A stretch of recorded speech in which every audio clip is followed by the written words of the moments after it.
इधर आइए। तू देखाई मैं सूट वाला अच्छा ला आओ अतला जात का बड़ कौन के बना हो खाई ना हो जे खाई हो ना खाई हम कौन के मैंने खाई हां आओ है नहीं कहत रही इनकर पियाजी परदेश जब जात बारा ई भेजे तरी की जाई परदेश कमा धमा के आई ऐसे से हमन के आराम से जिंदगी काटे के कैसे कहत रही का जब कमा के आवत बनत ये बचिया जब कमा के आवत देखो तेरी उनकर हाल तो पूरा ही नहीं हो गया कितना निक से एकदम करके दे ना मूड में नाचे चल बचवा नाचे नहीं आवेला काहे हो हमारा नाचे आवेला के अच्छा के नाचे आवेला देखो अब पुदीना हाय हाय बोले के आवेला ए पुदीना बहनी इधर आई मंच पे आओ मंच पे आओ मंच पे आओ वाह का नाम बा बबुआ बबुआ बबुआ अरे तो ना सबासी बताओ 20 रुपया दे सबरे फ्रिज पी लिया एगो हमनी का स्टेशन है यूसुफपुर स्टेशन बबुआ भर वाला क्या कहला दीदी पैसा दो तो हम कहीं की क्या खाओगे बोलो वो खिला देंगे लेकिन पैसा नहीं देंगे तो कहता ना मुझे पैसा ही चाहिए हम कहते ना तुम बोलो जो खाओगे वो खिलाएंगे तो कहता जब नहीं मानिएगा तो चलिए मुझे पान लगवा दीजिए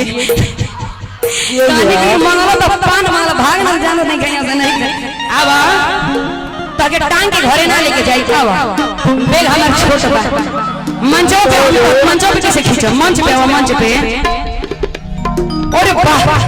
अरे जिया ये कह गला नाच दो नहीं हुई हां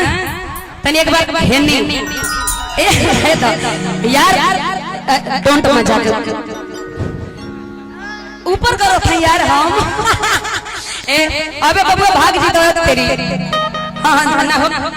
का नाम बा जय बबुआ पिंटू कि प्रियंटू पिंटू कहतला कि पिंटू कहत पिंटू को अच्छा पिंटू कहतला कमे पढ़ाला बबुआ रे कहला बढ़िया से बताओ बबुआ कौन में पढ़ेला कब बार पास भइल बड़ा चार में आड़ी बाड़ी में चार में कब बार पास भइल समझदार बच्चा बा एक आध को कह देना सकी कोई बार समझदार बा बबुआ लेकिन कहां ए भारती जी है नहीं अब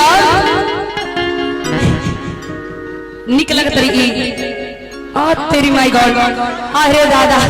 तू तो मार्केटवा डाउन कर बता अच्छा के निक लगता के निक लगता पिंटू बबुआ हां निक लगता अरे भाई का रे ये तेरे का पागल बा ओ माय गॉड यानी कि हमर के भाव खाए के पड़ी का तनी का करी हम निक लागे ना लेकिन के हम मनबे ना करेला अरे हम निक बानी हम बानी ऐसा अच्छा पंकज जी तू का दूध को ड्यूटी करब पहले कही ड्यूटी संभारो करी बा डबल ड्यूटी करी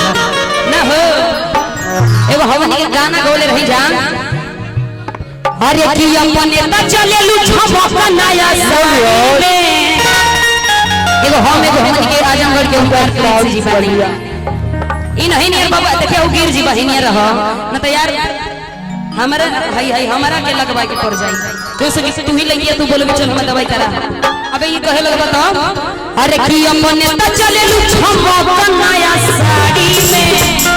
हमने ई बात सही है बिरहा बड़ी मशहूर है बिरहा बहुत मशहूर है ओही से कनी भाव हमरो पर पड़ जाला का कि तोहर लइका पढ़ेला भौजी आड़ी बाड़ी में ये प्यार